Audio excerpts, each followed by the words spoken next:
Zethkalar adjusted his breathing apparatus and checked the time display on his wrist device. The meeting was scheduled to begin in 30 minutes. Around him, the diplomatic wing of Harmony Point Station buzzed with activity as Coalition personnel made final preparations for humanity's first official contact with galactic civilization. The young Velthari officer had seen many first contact situations before, but none quite like this.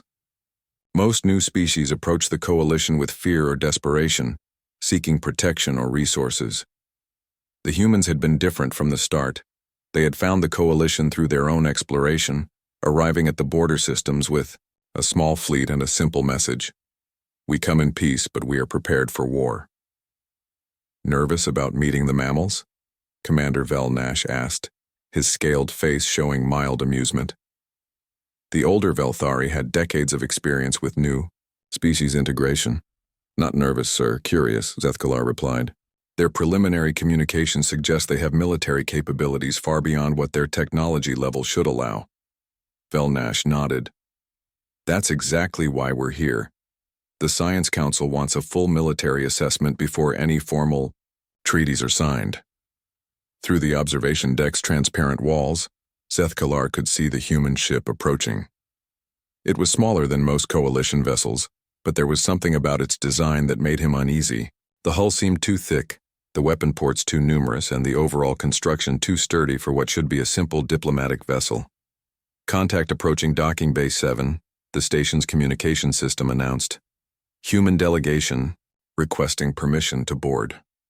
Zethkalar watched as the human ship settled into the docking bay with precise movements. The pilot showed excellent skill, but that was expected. What surprised him was how quickly the humans completed their docking procedures. Most species took at least 20 minutes to properly secure their vessel and run safety checks. The humans did it in 8? "They're efficient," Velnash observed. The first human to emerge from the ship was a tall male with short dark hair and piercing blue eyes. He wore a uniform that was clearly military in design but with diplomatic markings. Behind him came a smaller female with light brown hair tied back in a practical style. Her uniform was similar but carried different insignia. "Captain Jake Morrison, Human Coalition Navy." The male introduced himself to the waiting Coalition delegation. His voice was calm and confident. "This is Lieutenant Amy Brooks, my tactical officer." Zethkalar noted the title. Tactical officer, not communications officer or science officer, but tactical. The humans had brought military expertise to a diplomatic meeting. "Welcome to Harmony Point," Ambassador Krexthul replied in heavily accented standard. The Therian diplomat's four arms spread wide in a gesture of greeting. "We are honored to meet representatives of humanity." "The honor is ours," Morrison replied with a slight bow. "We're grateful for this opportunity to establish formal relations." The initial pleasantries proceeded normally. The humans were polite, respectful, and seemed genuinely interested in peaceful contact. Zethkalar began to wonder if the intelligence reports had been exaggerated. Then the alarm started.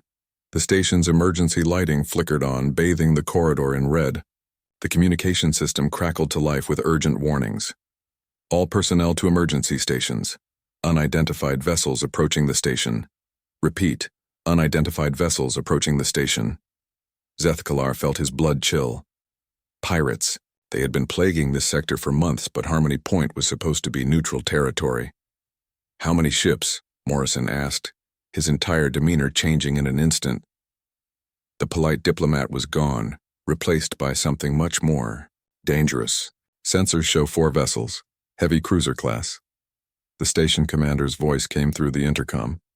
"They're demanding we surrender all cargo and passengers." The Coalition delegates looked at each other with worry. 4 heavy cruisers against a diplomatic station was hopeless. Harmony Point had defensive weapons, but nothing that could stand against that kind of firepower. "What's the station's defensive capability?" Brooks asked, pulling out a small device that began displaying tactical information. "Lieutenant Brooks, we should evacuate to the inner levels," Ambassador Krexthul said nervously.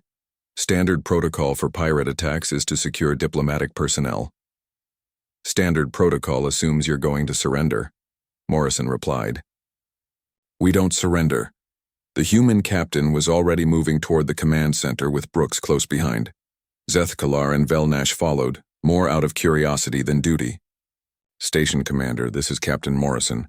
We're offering our assistance in defending this station." "Captain, with respect, you have one small ship. The pirates have 4 cruisers. Then we'll have to be creative." Zethkalar watched in fascination as the humans took control of the situation. Morrison began issuing orders with calm authority, while Brooks analyzed the tactical display with frightening speed. "Amy, what's our advantage?" Morrison asked. "They're overconfident," Brooks replied immediately. "They're approaching in standard formation, expecting easy surrender.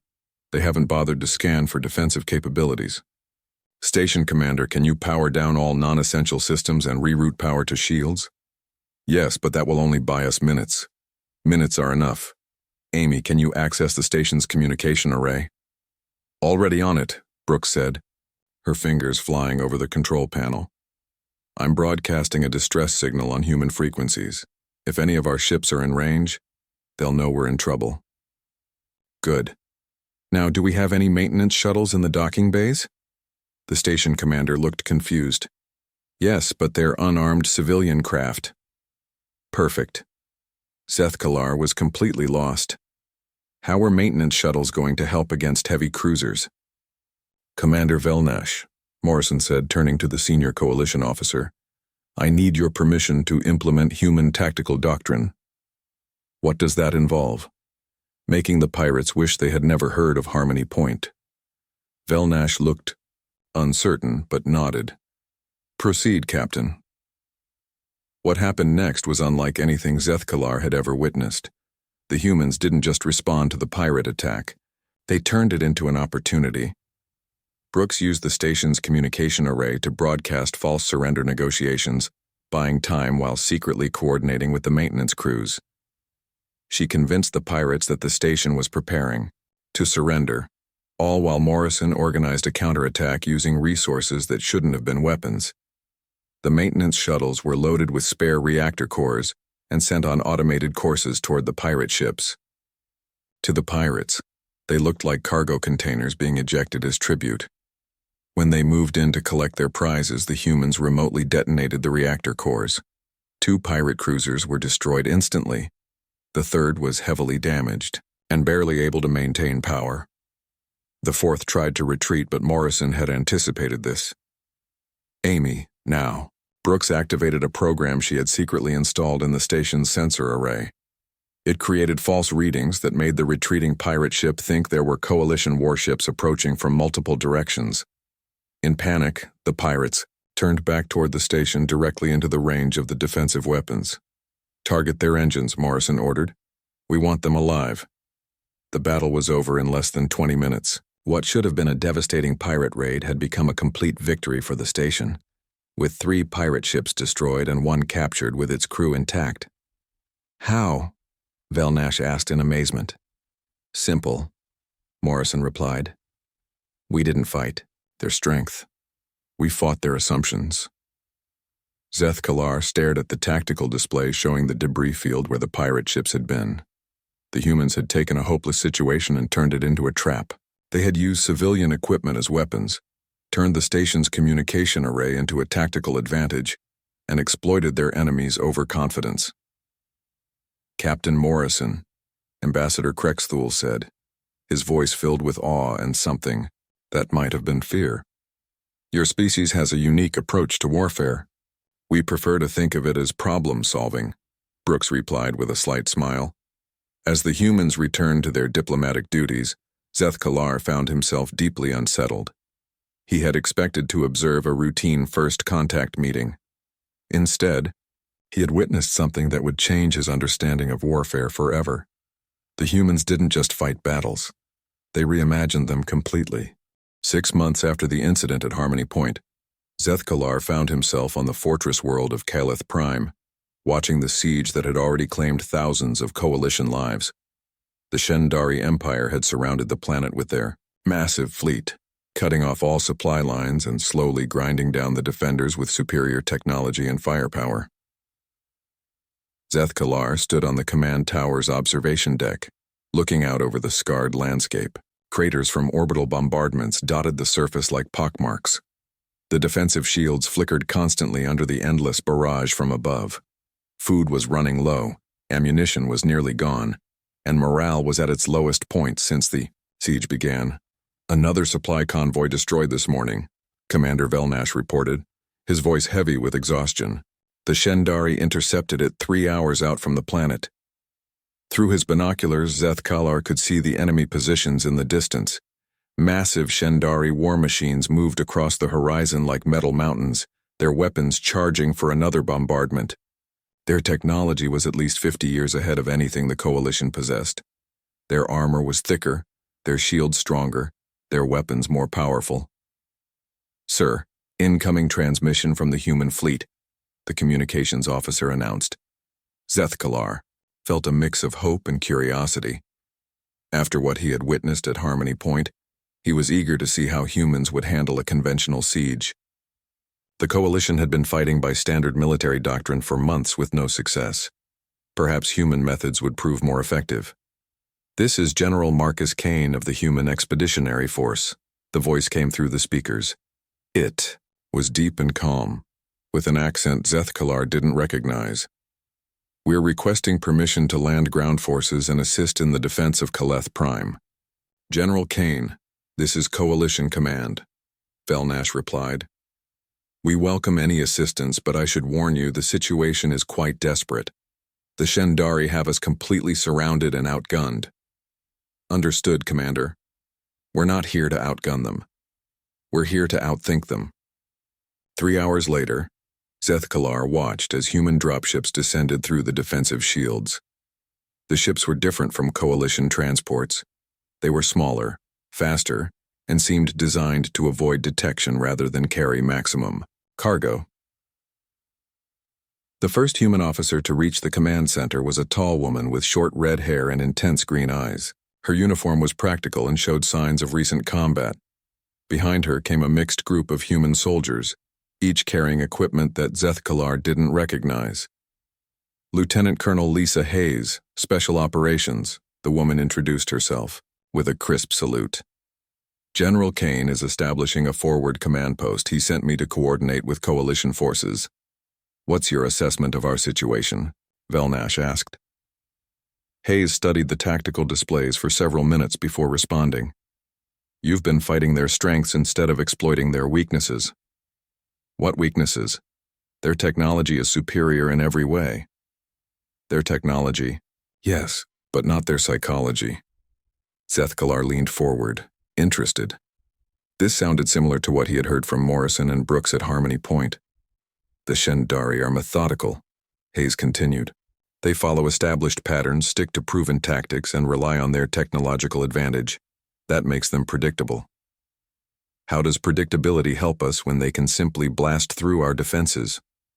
Hayes smiled, and Zeth-Kalar felt a chill run down his spine. It was the same smile he had seen on Morrison's face just before the pirates at Harmony Point realized they had been trapped. "Because we're not going to fight their defenses. We're going to fight their confidence." Over the next week, Zeth-Kalar watched as the humans implemented tactics that seemed to make no sense according to standard military doctrine. Instead of concentrating their forces for maximum defensive capability, they spread them out in small groups across the planet's surface. Sergeant Danny Rodriguez, a stocky human with an easy smile, began setting up what he called surprises throughout the abandoned sections of the city. These weren't traditional mines or defensive positions. They were psychological weapons designed to create fear and uncertainty. "The thing about siege warfare," Rodriguez explained to Zeth-Kalar as they watched him work, "is that the attackers get comfortable.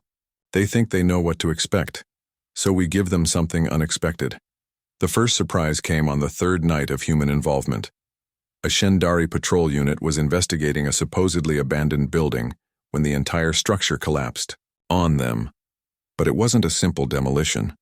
Rodriguez had rigged the building to fall in a specific pattern, creating a maze of twisted metal and concrete that trapped the survivors in a psychological nightmare of echoing sounds and shifting shadows. "Rescue teams will spend hours getting them out," Rodriguez said with satisfaction. and every minute they spend on rescue is a minute they're not spending on attack. The psychological campaign escalated quickly. Tech specialist Sam Walker used the planet's communication networks to broadcast false reports into Shendari frequencies. The reports described coalition reinforcements that didn't exist, secret weapons that were never built, and tactical movements that were completely fictional. The enemy commanders are getting contradictory intelligence, Walker explained to the coalition officers. They're starting to second-guess their own scouts and question their battle plans. But it was the night raids that truly demonstrated human warfare philosophy. Lieutenant Colonel Hayes led small teams of soldiers into enemy territory, not to engage in direct combat but to create chaos and fear. Seth Kalar accompanied one of these raids more as an observer than a participant. He watched in amazement as Hayes and her team infiltrated a Shendari forward base without firing a single shot. Instead, they sabotaged equipment in subtle ways, planted false intelligence reports, and left behind signs that they had been there, without actually harming anyone. "Why didn't you attack them directly?" Seth Kalar asked as they retreated. "Because a dead enemy can't be afraid," Hayes replied. "A living enemy who knows we can reach him anytime we want will spread that fear." To his friends, the effect was immediate and devastating. Shendari patrols became nervous and trigger-happy, sometimes firing on their own forces in the darkness. Supply convoys requested additional escorts, tying up resources that should have been used for the siege. Command posts increased security measures, slowing down decision-making and communication. General Kane's strategy became clear after 2 weeks. He wasn't trying to break the siege through superior firepower. He was breaking it by making the Shendari break themselves. "They're starting to make mistakes," Velnash observed during a command briefing. "Their bombardment patterns are becoming erratic. Their patrol schedules are inconsistent." "Fear makes people stupid," Kane replied simply.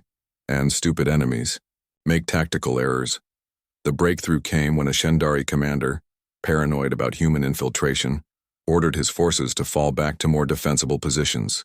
This created a gap in their siege line that Kane immediately exploited, not with a direct attack, but with a carefully planned deception.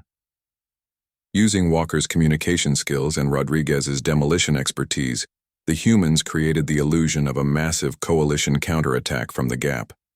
False radio chatter, staged explosions, and carefully timed movements convinced the Shendari that they were facing a full-scale breakout attempt.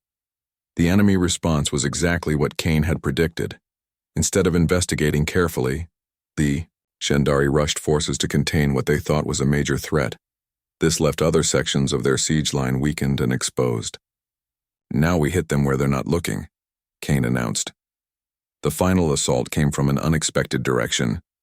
While the Shendari were focused on the false breakout, Hayes led a coordinated strike against their orbital bombardment platforms. Using captured enemy equipment and forged identification codes, her teams infiltrated the platforms and sabotaged them from within. Without their orbital support, the Shendari ground forces found themselves vulnerable for the first time in months. The coalition forces, reinforced by human tactics and boosted by weeks of enemy psychological deterioration, broke the siege in a single day. Seth Kalar stood in the ruins of a Shendari command post, watching human soldiers process prisoners, who seemed more relieved than defeated. Many of the enemy troops appeared exhausted and jumpy, constantly looking over their shoulders as if expecting another human surprise. "How do you sleep at night?" one captured Shendari officer asked Hayes during his interrogation. "Better than you do," she replied calmly. Later, as the coalition celebrated their unexpected victory, Seth Kalar found himself alone with General Kane on the command tower. "Your people don't fight like anyone else," Seth Kalar observed. Kane nodded slowly. "War isn't about having the biggest gun. It's about making your enemy afraid to use theirs." The Shendari had every advantage: better technology, more ships, superior firepower. They had everything except understanding their enemy, Kane replied. They thought they were fighting the coalition. They never realized they were fighting humanity. As Seth Kalar watched the human ships prepare to depart, he felt a deep unease settling in his mind. 2 years after the siege of Kelith Prime, Zethkalar received orders that filled him with both excitement and dread. He was being assigned to Meridian Station as a military liaison officer. The massive supply depot orbited a gas giant in neutral space, serving as a critical hub for medical supplies bound for coalition colonies suffering from the Red Plague outbreak. Zethkalar had specifically requested this assignment because he knew humans were stationed there. After witnessing their unconventional tactics twice before, he wanted to study their methods more closely. What he didn't expect was to witness the most terrifying display of human determination he would ever see. The station was larger than most cities, with dozens of levels dedicated to storage, processing, and distribution of medical supplies. Commander Paul Stevens, the human officer in charge of station defense, gave Zethkalar a tour on his first day. "We process supplies for over 200 colonies," Stevens explained as they walked through endless corridors lined with medical containers. "If this station falls, millions of beings will die from the plague within months." Stevens was a quiet man with graying hair and tired eyes. Unlike the charismatic officers Zethkalar had met before, he seemed worn down by responsibility. His uniform was clean but showed signs of constant wear, and he moved like someone carrying a heavy burden. "The station seems well defended," Zethkalar observed, noting the weapon placements and shield generators. "Well enough for normal threats," Stevens replied, "but intelligence suggests the Ravager fleet might be moving into this sector." Zethkalar felt his blood chill. The Ravager fleet was a collection of pirates, mercenaries, and criminals united under the warlord Krexgoth. They had been raiding coalition supply lines for months, selling captured medical supplies to the highest bidder while colonies died from lack of treatment. "If they attack, evacuation protocols call for immediate withdrawal," Zethkalar said, reciting standard procedure. Stevens stopped walking and looked at him directly. "We won't be evacuating." "Sir, standard coalition doctrine clearly states that supply depots should not be defended against overwhelming force. The supplies can be replaced, not in time to save the colonies and not these supplies." Stevens gestured to the containers around them. "Do you know what's in these shipments?" Zethkalar shook his head. "The only effective treatment for Red Plague. It takes 8 months to manufacture each batch. If we lose what's here, there won't be time to make more before the outbreak spreads beyond control." The attack came 3 days later. Zethkalar was in the command center when the alarms began blaring. Through the observation windows, he could see enemy ships dropping out of hyperspace like falling stars. The scanner displays showed numbers that made his heart sink. 47 enemy vessels, reported Chief Petty Officer Maria Santos, a compact human woman with oil-stained hands and sharp eyes, including 6 heavy cruisers and 2 dreadnoughts. Against this force, Meridian Station had 12 defensive platforms and a handful of patrol ships. By any reasonable calculation, the battle would be over in minutes. "All stations, this is Commander Stevens." The human's voice came over the intercom, calm despite the impossible odds. "We are not evacuating, we are not surrendering, we are holding this station until relief arrives or until there's nothing left of us to hold it." "Sir," Zethkalar said urgently, "this is suicide. No shame exists in tactical withdrawal when facing impossible odds." Stevens looked at him with those tired eyes. "You're right. This probably is suicide. But sometimes the right thing to do is also the stupid thing to do." What followed was unlike any battle Zethkalar had ever witnessed. The humans didn't fight like they were trying to win. They fought like they were trying to make their deaths cost as much as possible. Chief Santos performed miracles with the station systems. When the main power grid took damage, she rerouted power through the waste recycling system. When the defensive shields overloaded, she used the loading bay force fields as makeshift barriers. When the weapon platforms ran out of ammunition, she turned the cargo launchers into improvised mass drivers, hurling supply containers at enemy ships with devastating effect. "Maria, we need more power to the forward shields," Stevens called out as explosions rocked the station. "I'm pulling it from life support on levels 12 through 18, Santos replied, her hands flying over the control panels. "We've got maybe 20 minutes of air on those levels." "Do it." Dr. Kevin Liu, the station's chief medical officer, refused to evacuate the medical bay even as enemy boarding parties fought their way through the outer levels. Zeth-Kalar watched in amazement as the human doctor continued treating wounded coalition soldiers while plasma bolts flew past the medical bay windows. "Doctor, you need to move to a secure location," Zeth-Kalar urged. "My patients can't be moved," Liu replied calmly, applying bandages to a wounded Therian Marine.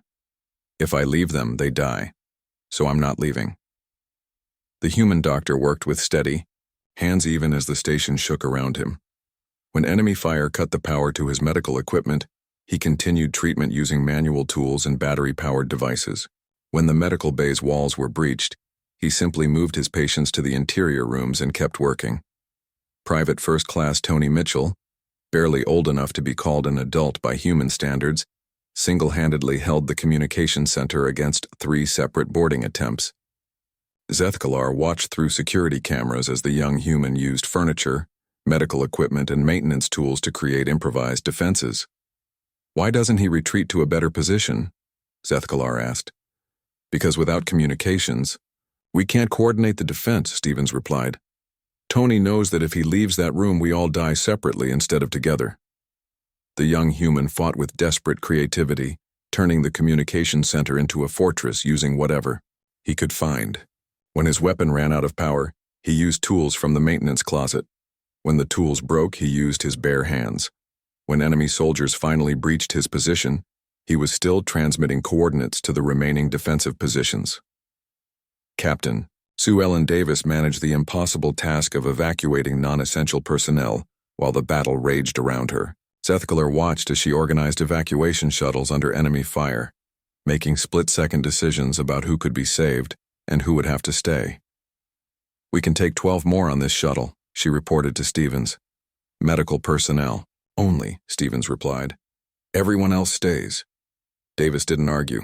She simply helped load wounded medical staff onto the shuttle and sent it away, knowing she was probably watching their last chance for escape disappear into space. As the battle continued, Zeth-Kalar began to understand something that terrified him. The humans weren't just willing to die for their mission. They were eager to make their deaths meaningful. Every sacrifice bought more time. Every loss inflicted damage on the enemy. Every act of courage inspired others to fight harder. "Sir, enemy forces have breached Level 5, Santos reported. They're heading for the medical storage areas. Seal the blast doors," Stevens ordered. "Sir, that will trap our people on those levels.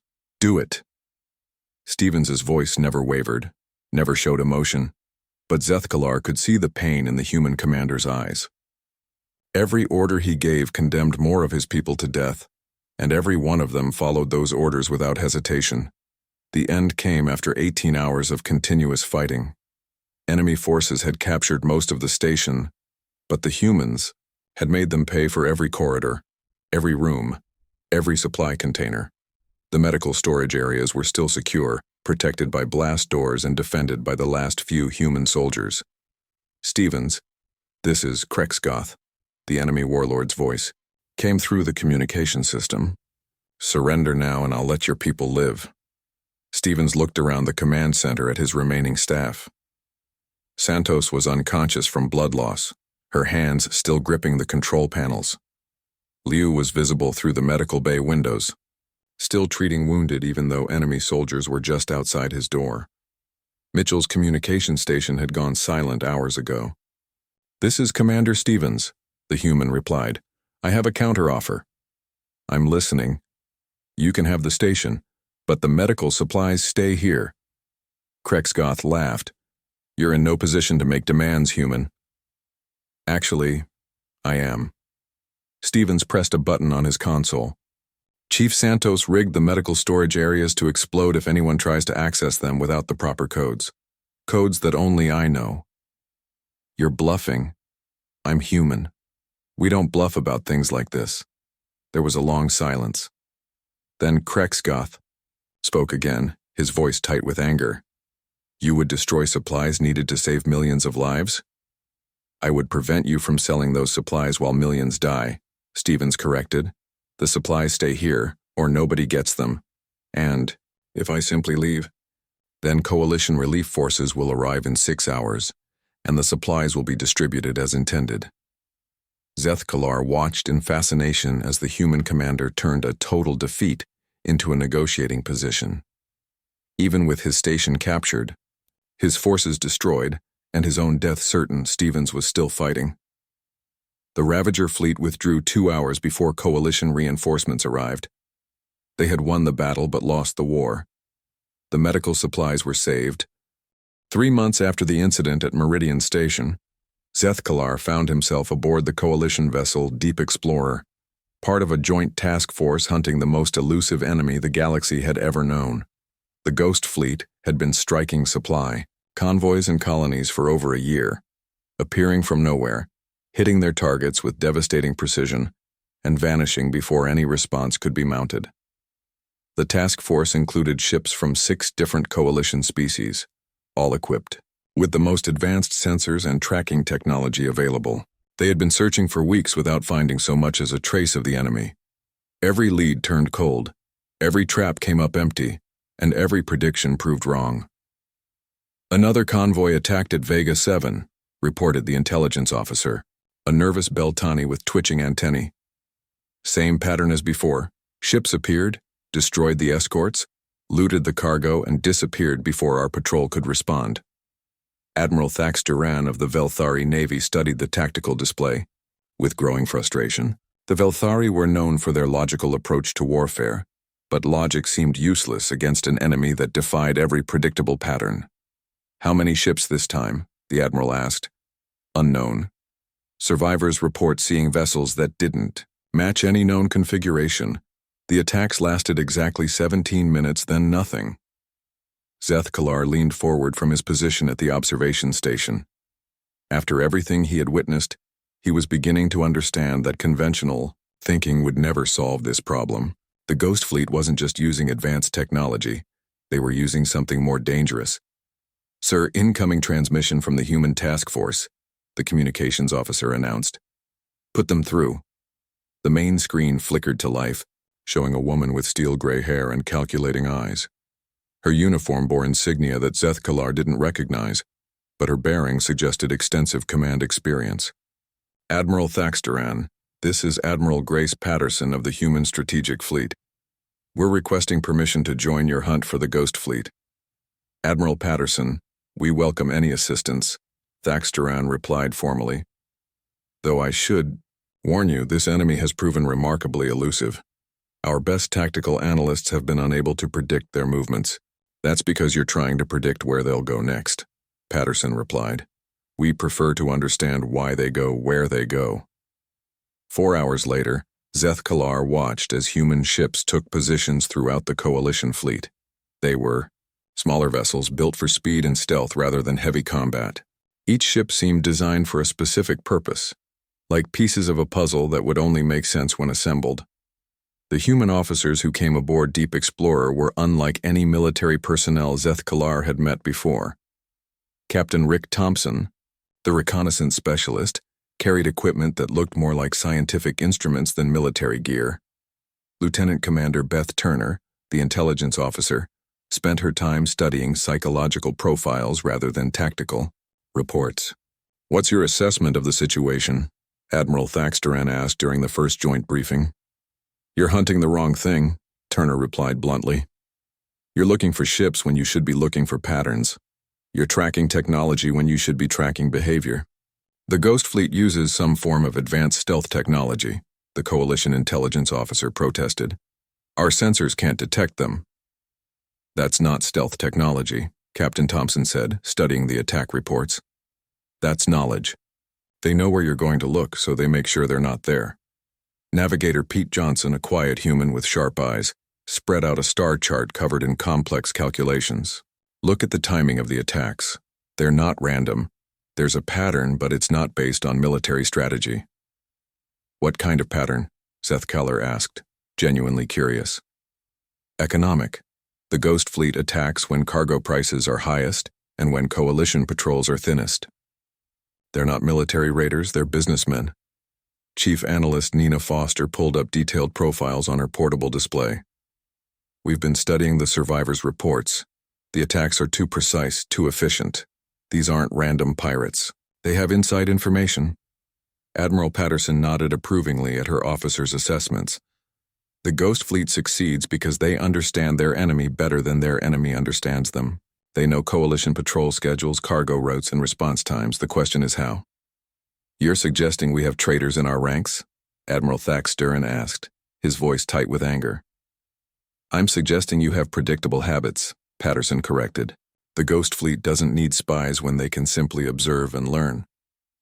Over the next several days, Zethkalar watched as the humans completely changed the nature of the hunt. Instead of trying to track the Ghost Fleet's ships, they began tracking the fleet's psychology. Turner analyzed every attack for behavioral patterns, looking for signs of the enemy's decision-making process. They're cautious, she reported during a briefing. Every attack is carefully planned and perfectly executed. They never take unnecessary risks, never stay longer than required, never attack targets that might fight back effectively. That suggests they're not warriors, Thompson added. They're opportunists. They'll only fight when they're certain they can win. Johnson's navigation analysis revealed something even more important. Their attack patterns suggest they have a base of operations within Coalition space. Somewhere they can monitor our activities and plan their raids. How can you be certain? Admiral Thaxteran asked. Because they respond to our movements too quickly, Johnson explained. When we change patrol routes, they adjust their attack patterns within days. That's not possible if they're operating from outside Coalition space. Foster's psychological profiles painted a picture of an enemy that was both familiar and alien. They understand Coalition psychology better than most Coalition officers do. They know exactly how long it takes for our commanders to make decisions, how our bureaucracy works, how our different species interact. Which means they've been studying us for a long time, Patterson concluded. This isn't a recent threat. The Ghost Fleet has been watching and learning for years before they started attacking. The breakthrough came when Turner made a connection that no one else had considered. What if the Ghost Fleet isn't one organization? What if it's a network of smaller groups working together? Explain, Admiral Thaxteran requested. Look at the attack patterns again.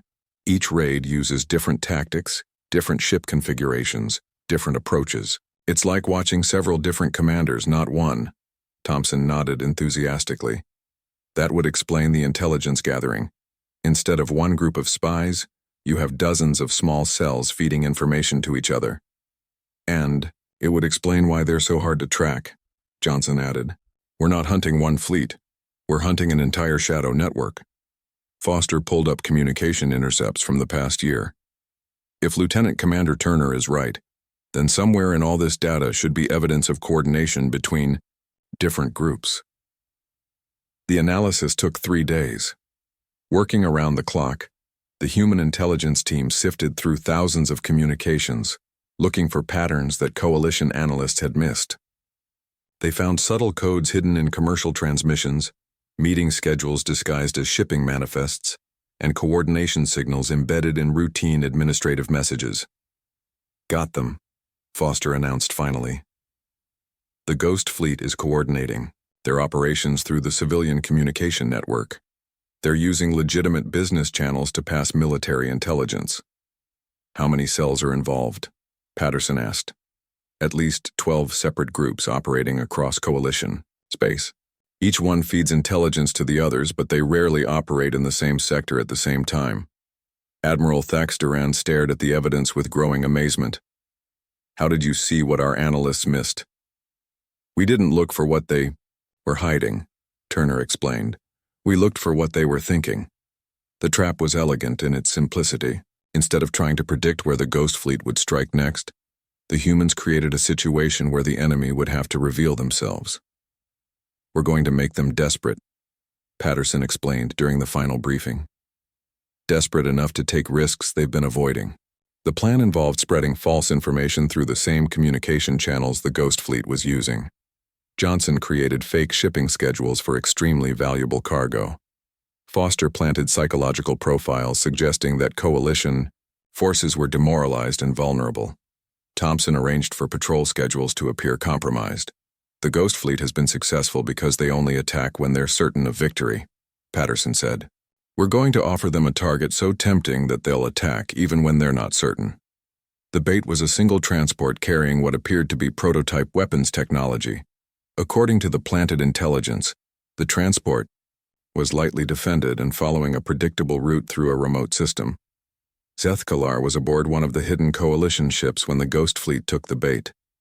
Watching the enemy vessels appear on sensors was like watching ghosts become solid. Ships materialized from empty space, their stealth systems disengaging as they moved to attack the transport.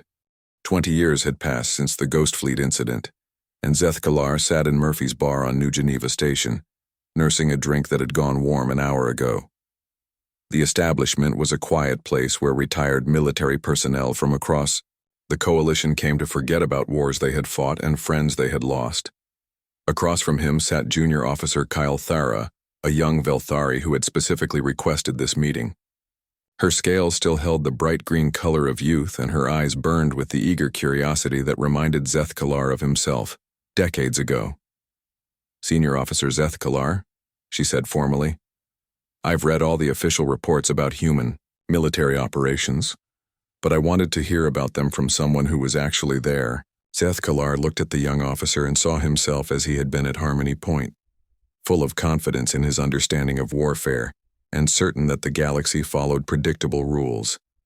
The years had worn away that certainty, leaving behind something much more complex.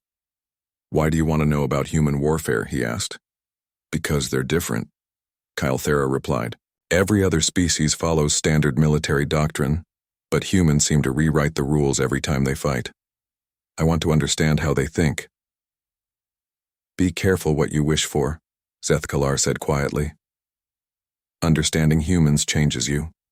Behind the bar, Joe Murphy continued cleaning glasses with the methodical precision of someone who had learned to focus on simple tasks. The human was older now, his hair completely gray, and his hands marked with scars from battles Zethkalar could only imagine. Murphy had been running this bar for 15 years, serving drinks to veterans who needed a place where they could speak freely about things they couldn't discuss anywhere else. "You've been telling her the war stories," Murphy said without looking up from his work. "Did you get to the part where you explain what it costs?" Zethkalar nodded slowly. "I was getting to that." "What costs?" Thera asked, confusion evident in her voice. Murphy set down his glass and looked directly at the young officer. His eyes held a weight that reminded Zethkalar of Commander Stevens at Meridian Station, the same burden of responsibility and sacrifice. "Kid, you want to know how humans fight? We fight by becoming the thing we're fighting against, and then we have to live with what we've become." "I don't understand." Zethkalar leaned forward, choosing his words carefully. "At Harmony Point, I watched humans turn a diplomatic station into a trap that destroyed 4 pirate ships. Captain Morrison and Lieutenant Brooks made decisions that saved everyone on that station. But afterward, I saw them sitting alone, staring at the wreckage they had created. They were victorious. They should have been celebrating. They were thinking about the pirates who died," Murphy said quietly, wondering if there had been another way, questioning whether they had made the right choice. "That's what makes humans dangerous, kid. We don't just win battles. We carry them with us forever." Kyle Thera looked puzzled. "But carrying guilt makes you weaker, not stronger." "Does it?" Zethkalar asked. "At Kelith Prime, I watched General Kane break a 6-month siege by turning the enemy's minds against them. He used fear and confusion as weapons, making soldiers afraid to trust their own commanders. It was brilliant and effective. And after the victory, Kane spent 3 days visiting wounded enemy soldiers in the medical bay. He spoke to each, one personally, not as a conqueror but as someone seeking forgiveness for what he had been forced to do." Murphy nodded grimly. "Marcus came through here a few years back, still asks about those soldiers, still wonders if he could have found a way to win without breaking their spirits." "That doesn't make sense," Kyle Thera protested. "Why feel guilt? For defeating your enemies?" "Because humans understand that enemies are just people on the other side of a line," Zethkalar explained. "At Meridian Station, Commander Stevens chose to let his people die rather than abandon civilians who needed medical supplies. but he also chose to let enemy soldiers live when he could have killed them. The Ravager fleet had attacked them. They deserved to die. That's what most species would think, Murphy said, refilling their drinks. But Stevens understood that those soldiers were following orders, just like his own people. The real enemy was the system that put them in conflict, not the individuals caught in it. Zethkalar remembered the conversation he had with Stevens after the battle. The human commander had been sitting in the ruins of his station, surrounded by the bodies of his crew, and his first concern had been for the enemy prisoners who were wounded in the fighting. "He told me something that still haunts me," Zethkalar said. "He said that the hardest part of being human isn't winning battles. It's remembering that your enemies have families who love them, just like your own people do. But that knowledge makes them hesitate," Kelthera argued. "It makes them weak." "No," Murphy said firmly. "It makes them careful. There's a difference." At the Ghost Fleet operation, Zethkalar continued, Admiral Patterson spent weeks learning to think like her enemies. She understood their psychology better than they understood themselves. But after the battle, she insisted on personally interviewing every captured enemy officer for intelligence purposes, to understand who they were as individuals, to learn their names, their backgrounds, their reasons for fighting. She wanted to make sure she remembered them as people, not just as tactical problems to be solved. Murphy walked around the bar and sat down with them, something he rarely did. His expression was serious, the look of someone about to share a difficult truth. "You want to know the real difference between humans and other species? Other species fight to win. Humans fight to end the fighting. Every battle we win brings us closer to a galaxy where battles aren't necessary." "That's impossible," Kelith said. "There will always be conflicts. Different species have different needs, different goals." "Maybe," Zethkalar said. "But humans believe that understanding leads to peace. Every enemy they defeat, they try to understand. Every victory they achieve, they use to build bridges instead of walls." He thought about all the human officers he had served with over the years. Morrison had become a diplomatic instructor, teaching other species how to resolve conflicts without violence. Kane had founded a center for psychological warfare ethics, helping military officers understand the moral implications of their tactics. Stevens had dedicated his retirement to improving medical supply distribution, ensuring that no colony would ever again face the choice between medicine and security. "But what about the price?" Kelith asked. "You mentioned that human methods have a cost." Murphy was quiet for a long moment, staring into his drink. When he spoke, his voice was barely above a whisper. "The price is that we remember everything. Every enemy we've defeated, every life we've taken, every choice we've made. Other species can forget their wars and move on. Humans carry every battle with us until the day we die." "I've seen human veterans," Zethkalar added. "They don't celebrate their victories. They mourn their necessity. They don't boast about their enemies' defeats. They honor their enemies' courage." "Why?" Kelith asked, genuinely confused. "Because understanding your enemy means understanding that they're not really different from you," Murphy explained. "And if they're not different from you, then their deaths are tragedies, not victories." Zethkalar finished his drink and stood up slowly. The weight of years and memories made every movement deliberate. "Junior Officer Kelith, you asked me to explain human warfare. Here's what I've learned. Humans don't fight because they love war. They fight because they love peace. They don't defeat enemies because they hate them. They defeat enemies because they understand them. And that understanding," Murphy added, "changes both the defeated and the victorious. It makes the defeated more human, and it makes the victorious more responsible." "I still don't understand why that's frightening," Kelith admitted. Zethkalar looked at her with eyes that had seen too much. "Because once you truly understand someone, you become responsible for their welfare. Humans don't just win wars. They become responsible for their enemies' futures. They carry the burden of everyone they've ever fought, everyone they've ever defeated, everyone they've ever saved. And that responsibility never ends," Murphy said quietly. "It just grows heavier with every victory." As Kelith left the bar, Still processing what she had learned, Zeth Kalar remained seated with Murphy. The old human bartender continued, cleaning glasses, but his movements had slowed. "Do you regret it?" Zeth Kalar asked. "Carrying all that weight?" Murphy considered the question for a long time. "No," he said finally, "but I understand why it scares you. A species that treats their enemies like family is either the most noble thing in the galaxy or the most dangerous. Which do you think it is?" Murphy smiled sadly. "Both. That's what makes us human." As Zeth Kalar walked back to his quarters, he reflected on the stories he had shared and the truths he had revealed. He had spent decades trying to understand human warfare, only to realize that the real mystery wasn't how humans fought.